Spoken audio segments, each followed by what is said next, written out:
So it's really great to join you all here today and to share what Limina has learned over the last few years since 2016 about barriers that audiences face when it comes to immersive content. I'm a huge advocate of immersive content.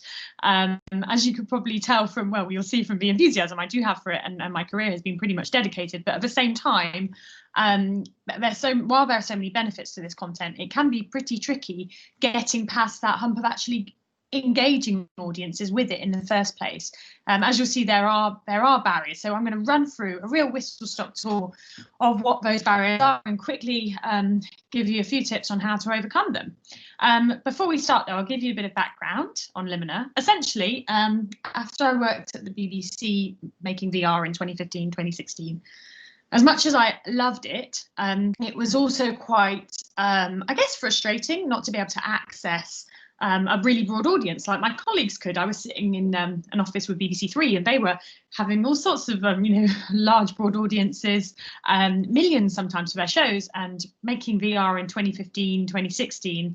As cool as it was not the same with our audience numbers. We were lucky to get them in the thousands.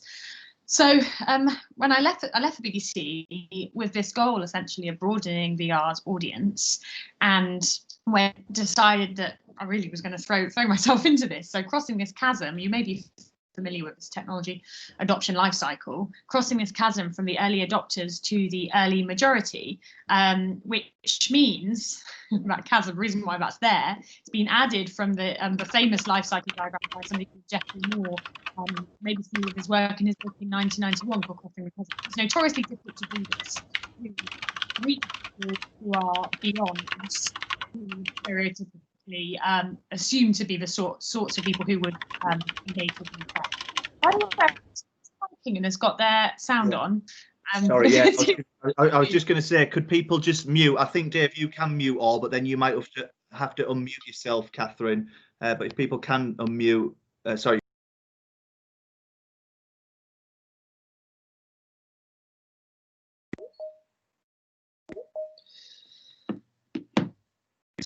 So Dave will mute people, but you just unmute yourself, Catherine. Okay, I'm back.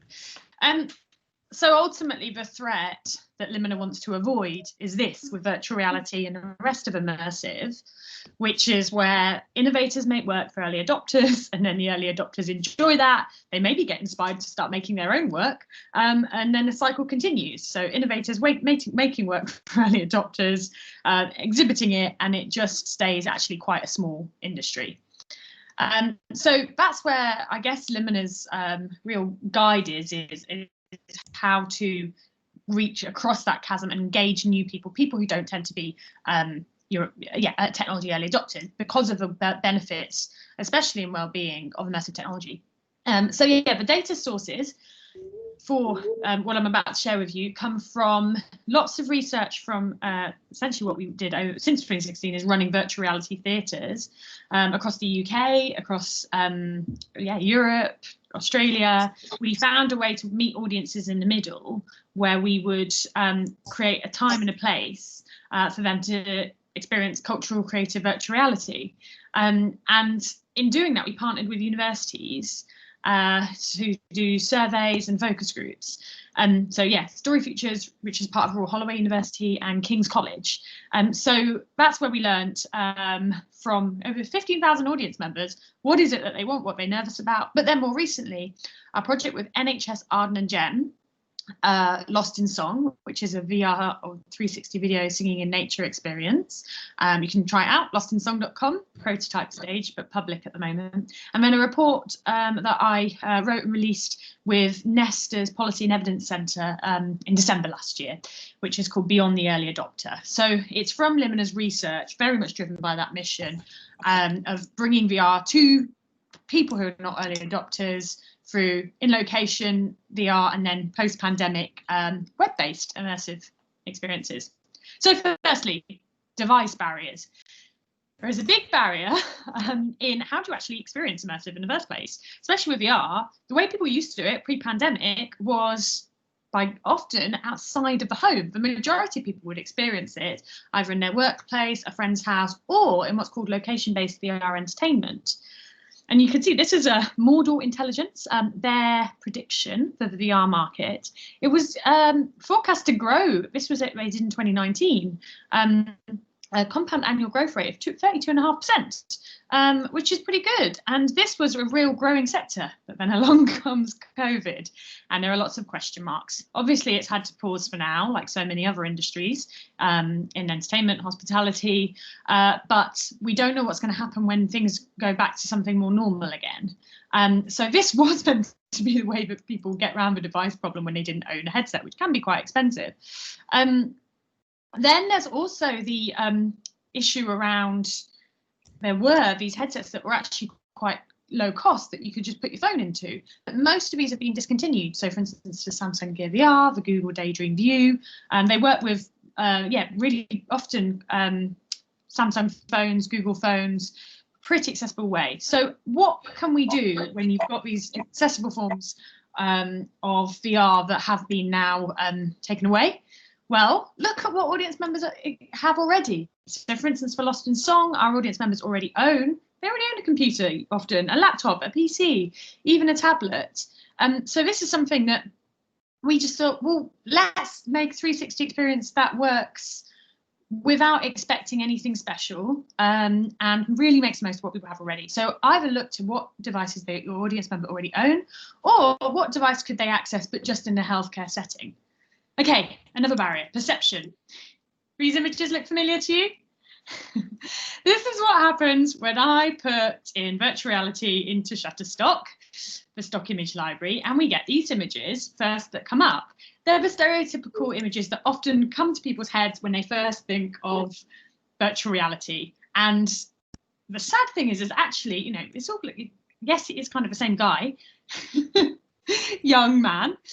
The sad thing is it does reflect the user base of immersive. It's kind of not wrong. You can see here that 30% of men have experienced virtual reality. Sorry, 30% of men have experienced virtual reality versus 16% of women. And the age group really, as you can see, skews quite young, so between 16 and 34. Of course, there's many more people who can benefit from immersive, you know, beyond this demographic. So what did we do? Our marketing imagery, we really pushed away from that futuristic look, and we went for something that felt real, natural, just normal. Used imagery reflective of our audience members. So here's some of the marketing imagery that we used for the VR theatres that we ran. And then, of course, using content as well, for instance, our Cirque du Soleil show or our David Attenborough in VR show. That was another way of just really addressing the stereotypes. Okay, keeping on whizzing through.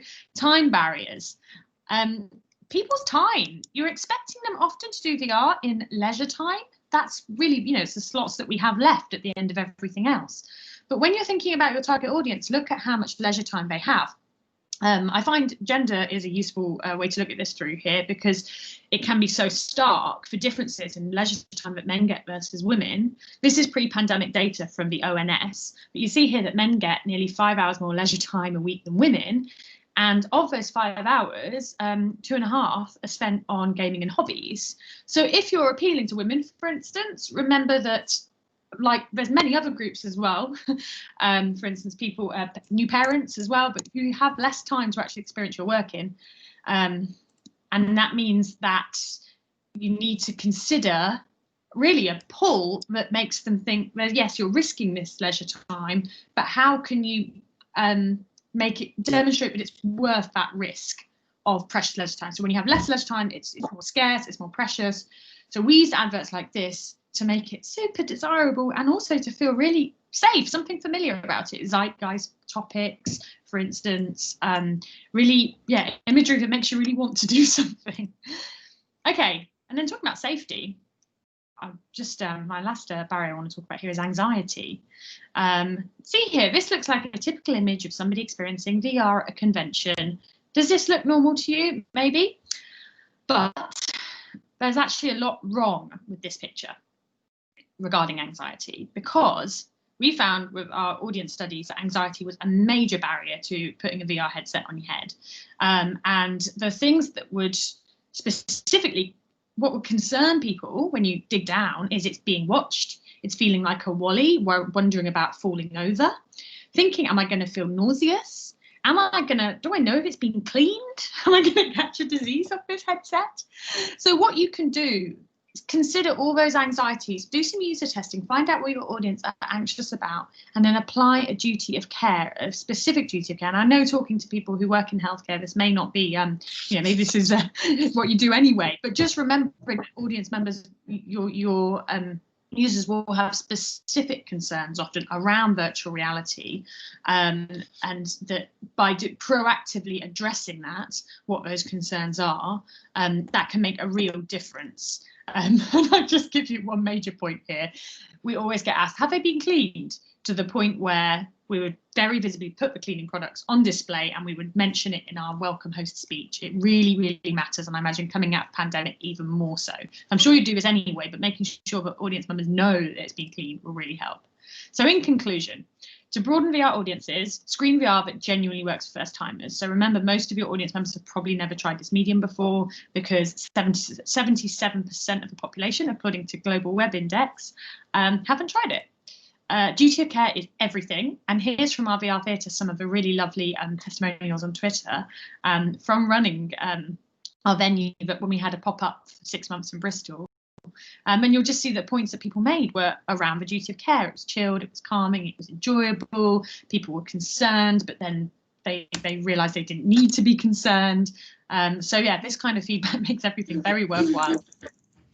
Easier than most people assume to break out of that archetypal audience. We really don't need to replicate those stereotypes into reality.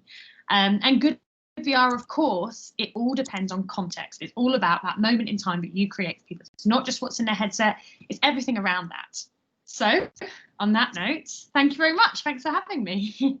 Excellent, thank you, Catherine. And yeah, just again, I'm really glad that I stumbled across you. I'm really thankful that you've highlighted some of those barriers, because a bit like Andrew Lewington talks about infection control at Leeds.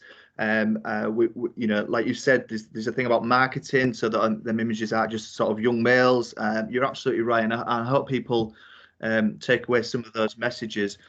So thank you for your time. I did mention at the beginning that I stumbled across Catherine through social media. Again, my next speaker, Richard Price from Health Education England, was another one that someone on social media put me in touch with. So the powers of social media, but again, a speaker that I'm really looking forward to hearing from, just about what role Health Education England are playing in this immersive technology field. So without further ado, again, I'll hand over to Richard, please.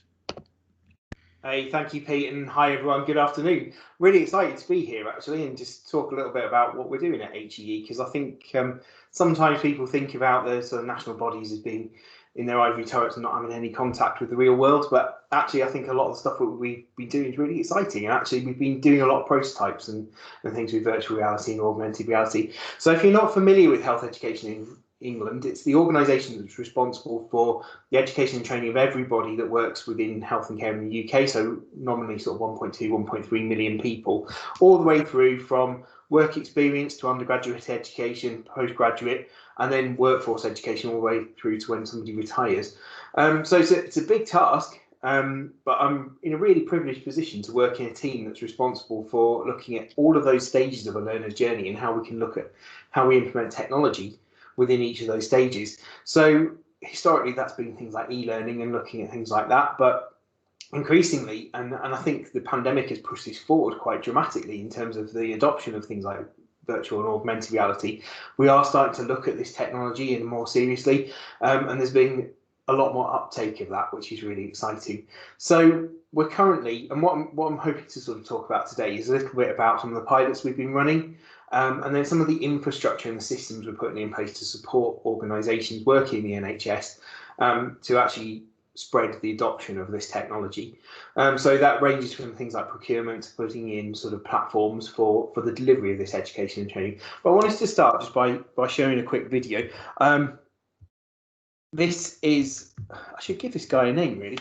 This is my COVID-19 patient. So we worked with a company called GigXR at the start of the pandemic, and we put together this 3D hologram image that works in Microsoft HoloLens. So if you've not seen one of those, that's one of these devices here. It's got a forward-facing screen, and it allows you to put these volumetric images, we call them, within the real world. So it's a really exciting time to be working in healthcare education. I'm just going to stop sharing my screen. So that's all I really wanted to show in terms of this. Sorry to interrupt, Richard. We didn't see anything other than that first screen, so my apologies. Was you in the middle? Not to worry. It was just a short video showing you one of our volumetric images. I'll be happy to share the link afterwards. Yeah, please put it in the comments. But what it was is, like I said, we've got these devices called Microsoft HoloLens, which you've hopefully seen and heard of a lot today. We're rolling these out across the country now with a number of pilots where we're looking to see how we can use these in shared education and training spaces. So to give you an example of that, we've been working with a GP surgery in London. So they've got what I like to call a Snapchat filter, essentially. So it locks onto a body part and it can overlay images of the bone, the muscle tissue and things like that in real time, so useful for trainees and things like that. We've got a fantastic example in a care home in Torbay. Torbay are using this to project wounds onto people's arms, so pressure ulcers and things like that, and being able to actually display those and use them as a training device for people working in care homes. So some really different use cases that perhaps we haven't heard about today. Then of course Andy Loonton earlier was talking about the cameras and using those for virtual ward rounds. So one of the biggest challenges we face with the pandemic has been the ability to offer clinical experiences, clinical placements to our trainees, and that's something that had to stop almost overnight with the pandemic. So actually things like HoloLens, things like Google Glass give us the ability with those forward-facing cameras to be able to broadcast some of those experiences to groups of trainees in a COVID-safe area. So we can really sort of democratize the access to this, which is really exciting for me.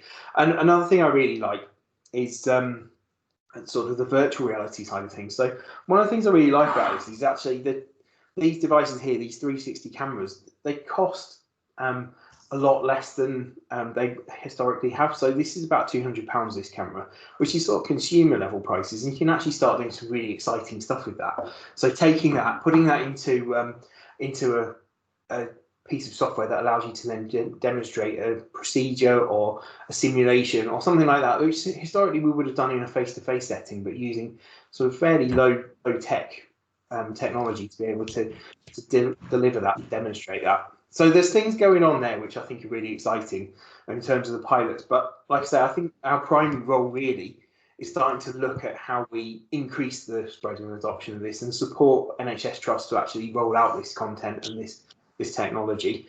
One of the ways we're doing that, we've built a new product called the Learning Hub. So if you're familiar with e-learning for healthcare, it's sort of an iteration on top of that. It allows you to share content widely and freely. And also, and like I say, we're starting to build sort of VR functionality into that to enable us to actually start uploading VR content and share that widely with the audience. People working in health and care, students, anybody that's sort of involved with the delivery of health and care. We'll start hologram distribution. So there's a fantastic doctor over in Hull that we're working with. She may be on the call today, I don't know. She's provided us with a load of what we call STL files. So STL files are 3D printer files. With those, you can use them in a traditional way in a 3D printer. You can print them out. So you can take those airways and things like that. But what this allows us to do is to actually project those within the HoloLens itself. So we can start overlaying these real airways and other sort of body sort of structures and functions and display those on top of the real world in a sort of training setting. And you can have groups of trainees potentially looking at the same image so they can work on that collaboratively as well. So I think that's really exciting. And again, stuff that we're just starting to roll out and to distribute quite widely. So to enable a lot of this, one of the big challenges is hardware. As a previous speaker was talking about, actually getting devices and things is quite key. He's got a lot of manual on his. So the procurement framework that we're working on will enable us, hopefully within the next few weeks, to start buying large numbers of these devices, whether they be sort of Oculus Go's, Oculus Quests, or whether it's HoloLens or Google Glass, or indeed some of the sort of camera equipment and things that you might need. So we can start buying a lot of that stuff and then distributing that to trust. So like I say, one of the big things we're working on is that sort of equitable and fair access across the country, so that everybody has an opportunity to use this technology. Alongside that, we're also looking at sort of some of the software providers. So we've seen some fantastic examples today in this presentation, in this conference, on the types of software that are available. So we're working with companies like Verti, with Oxford Medical Sim, with Medical Realities that Shafi talked about earlier, to make some of that content freely available via products like the Learning Hub, so that NHS learners can actually access that nicely and quickly and easily. And then I think the thing for me that I think is really important as well is we start looking at the gaps. So again, one of the previous presenters, I think it was Andy Lewington, talked about this. There are gaps in provision, and sometimes we need to work with suppliers to identify those gaps and to build learning that can support those gaps. So we know that surgical training, for example, is quite well represented within the VR, XR. Sorry, I've just lost sound there, Richard. I don't know if that's me. I'm going to have to give you a 30-second final sort of call, but I did lose sound then, last 10 seconds. Sorry, I think somebody muted me. Apologies for that. No worries.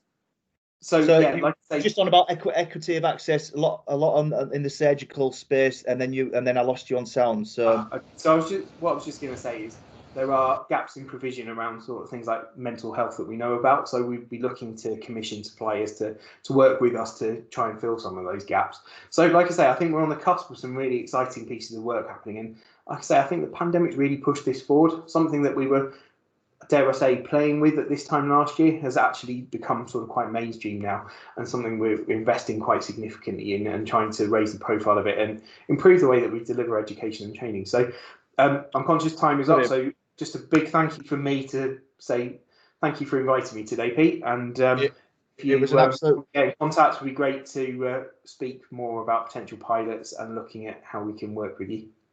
Brilliant. It was a pleasure to have you, and I am absolutely certain that you'll have lots of people contacting you, and that's great, and certainly I know the Yorkshire and Humber HSN, in our role, we'd be keen to see this type of technology spread and adopted in the region, and so I'd love to to hear from you if you get some people reaching out, and perhaps we can just help join some dots again of people interested today. So thank you for your time. Thank you. Our final speaker today, again, it gives me great pleasure to introduce Dr. Dave Wright, who's a consultant anaesthetist and deputy director at the Hull Institute of Learning and Simulation. And the reason why, the reason why I'm really happy that Dave's closing this meeting as well is, again, when I went on this journey to find out whether this topic was worth exploring, Dave was one of the first people that I talked to about it, because there'd already been a physical event in those days where we could do physical events on virtual reality in Hull, and I know Dave is keen to kind of keep this network. So I will take no more time, and I'll hand over to Dave to give a flavour of some of the work that he's involved in. Hi there. So I'll just share the screen.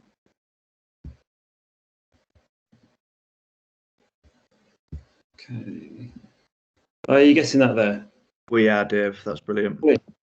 Okay, so my background is my way into the whole VR sort of sphere really is through what we might call sort of traditional simulation.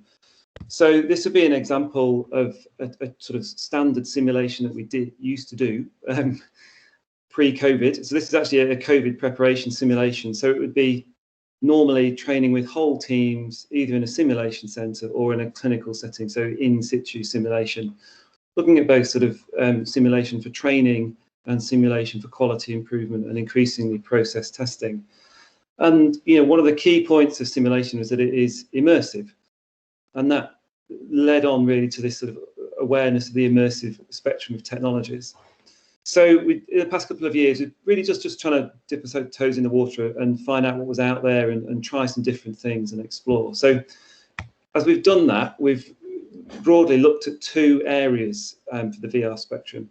So in terms of patients and families, and staff and sort of training an undergraduate level as well. So really from the sort of patient and family side, we've looked at how we can improve their experience of healthcare, and that's mostly around sort of patient journeys and experience around things such as what's it like to come into hospital to have procedures, and a little bit of what we might have previously paternalistically called patient education, so more of their sort of condition awareness.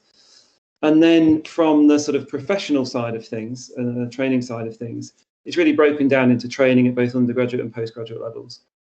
And then again, some more of this experiential stuff, some of which other people have touched on, about us having an awareness of the patient perspective.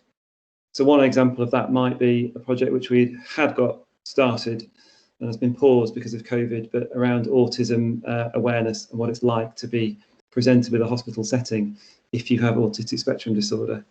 And then a bit about environment and ergonomics and familiarisation of environments. And then also, more interestingly, I think recently during the sort of pandemic times, we've translated some of this learning into a pilot project looking at supporting staff well-being through the sort of the immersive, more escapist and relaxing elements of VR. So we started off, I think this may have been mentioned in one of the breakout rooms, about creating 360 videos, very sort of simple, accessible content, looking at use in maternity settings. So this was our new midwifery-led labour unit. And that was really just about familiarising expectant parents with the environment. And so in the past year, we've looked at sort of off-the-shelf apps, and I believe Chris, who set up Little Journey, was speaking in one of the rooms today, where it's a relatively accessible app and you populate it with your own local content. So again, we're sort of in the process of piloting that at the moment. We then started to do a little bit more with the 360 videos, and Richard at HE gave us access to a product called Scenario VR, which allows you to create sort of decision trees using 360-degree videos and options and questions within that. So we created a project for final year medical students looking at their approach to sort of acute care patients. And they could use this on headsets, but also on a variety of other devices and screens. So I've just got a little clip from that, just to give you a flavour of it. Hi there, Doctor. I wonder if we just do an urgent review of this patient. This is John Andrews. He's a 58-year-old male, came in with breathlessness. I've done a set of docs on him. As you can see, it's a fairly standard 360 video, just with the additional resources that are pasted into that. There are decision trees within it when you use it in Scenario VR, and it highlights the point at which you are in the pathway.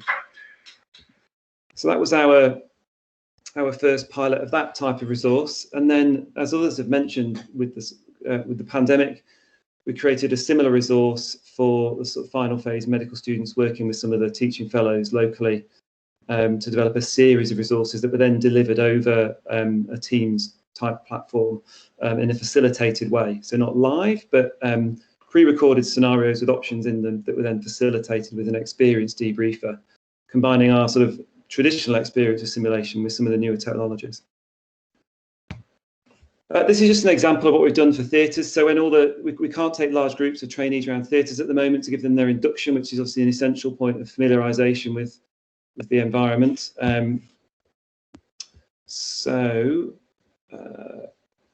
This is just a sort of a standard accessible 360 tour. I'd recommend this Make VT. It's free and it's pretty good. And it just signposts them. We've mapped out all of our theatres across all of our sites in Hull. And importantly, it familiarises them with all the key bits of safety information, where the difficult airway trolley, the crash trolley is, that kind of thing. So they all get QR codes linking to this. And as Catherine mentioned, I think the accessibility is very important. We made all of this as easily accessible as possible. Okay. And then this is a little bit about our wellbeing project. So with support of the local hospital charity Wish, we again piloting access to fairly straightforward resources and Google Cardboard headsets in our breakout rooms. We've got a number of breakout rooms across the trust where people can go and relax away from the sort of stressful clinical environments, and they can access really quite simple, quick resources. So a quick sort of YouTube hit of something relaxing in 360, but also there's a selection of different apps which are going to keep current, which range from things like meditation, relaxation, and some games there. And the idea is that people get the headset, it's got the QR codes on the headset, They can easily access it and they take the headset away. So not only does it give them this relaxation resource, it engages them with VR, and it's just another way of getting the message out there and getting people engaged. So a lot of this led on to this innovation day that Pete mentioned, and one of the things that came out of this was this idea of a network, because we sort of felt like we'd done what we could with our abilities locally. So we set up this network, and it's only really just got going, really just to ensure that we could work collaboratively, you know, and sort of push the development of these technologies locally. So we're looking at sharing resources, exploring innovations, and particularly trying to work on this collaboration with local industry, which I've realised there's a huge amount of expertise in Hull. Fascinating. So we've only had a couple of meetings, but we've engaged with Acute Trust, with the CCG, with the university, with industry, and obviously with AHSN. And it's interesting listening to Richard talk about the e-learning for health virtual hub. And I think some of the things we realised early on was that that's one thing we need to look at. So we scoped our local needs, our local interest, what resources we have. And I think, you know, for me, we're almost still in that discovery phase, which is not about reinventing the wheel and realising that there are some off-the-shelf solutions that we can use, but also reflecting some of the opinions expressed by other speakers that it feels like sometimes we need to get involved early on in the development of these things. And this is where events like today are particularly important. So as I said, our next steps really as a local group, I think was going to be some sort of hub or signposting. It might be that we need to sort of speak to Richard a bit more about that before we look at reinventing that, or whether there's a local element to what we can feed into there. And I think we really want to develop a specific project so where we can work together and produce an actual product, something that we can say you can work across these organisations, we can produce something and it can be successful. And a few of you have mentioned the challenges. For me personally, I think one of the things is actually the focus of what we're to do, because there's so much potential out there. And I think some of us that are quite used to generating ideas sometimes find that focus a little bit difficult. Also the pace of change, it feels sometimes like, particularly within the NHS, that it can take us a while to catch up and it can be slow to do things and you can feel a bit caught out. And I think that feeds into knowing where the drivers come from. So I think we're quite used to driving things from the sort of coalface up, and it's interesting to hear today about some of the priorities in terms of driving things from other sources. So it's early days, but I'm really sort of encouraged by the engagement that we've had, and I'm pretty sure that we can produce something meaningful from the group locally. So in summary, I mean, I think we've got all the ingredients we have to work collaboratively and improve care through training in VR. But as other people have mentioned, this increasing the awareness is essential and facilitating the access just to get that wider adoption. And you know, current conditions really require us to push this forwards. The use case is greater than ever, I think, despite some of the obvious pressures that we've got on our system. Okay.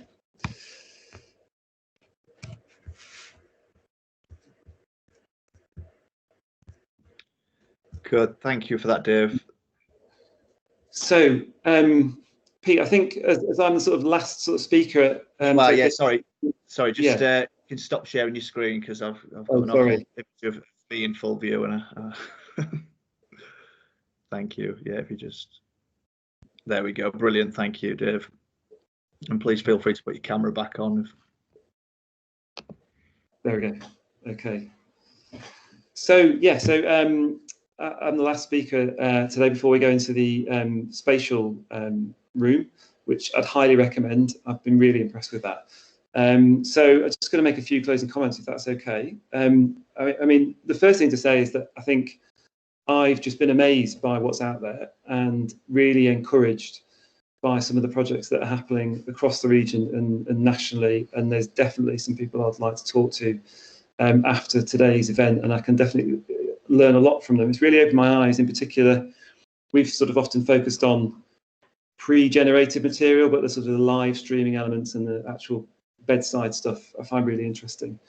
And we've had a few similar themes that have come out in the talks with different solutions, which is interesting, and also some of the approach to some of the challenges. Are particularly interesting to hear Catherine's thoughts on dealing with the challenges from a very different sort of perspective. I think it was brilliant. And just echoing the early engagement aspect and engaging at the right time, I think is really key, isn't it? So thanks to all the speakers. Thank thanks very much to the exhibitors from industry. You're the guys that are driving the sort of tech behind all this. And obviously thanks to Pete and all of his colleagues at AHSM for organising today. Okay. You're welcome. No, you're absolutely welcome, Dave, and thank you for those closing those closing remarks. So, as Dave said, we're going to try now using Spatial. We did send some joining instructions out.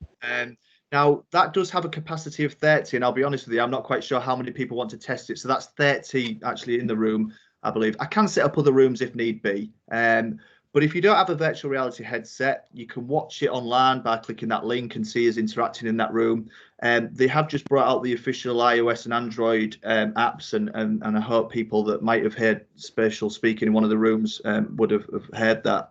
So you can use augmented reality with your mobile phone. It will require a bit of setup, but yeah, I'm going to go in there for the next 45 minutes or however long people enjoy just playing, really. So, you know, we wanted to experiment, but we didn't want to do the full event. Some people said, well, why don't you do the full event but as I said, this isn't just about virtual reality. This is about the whole spectrum of immersive tech. So thank you once again. I hope you've enjoyed it. We will follow up with a survey just to gather some thoughts, feelings. We will try and connect you where we need to.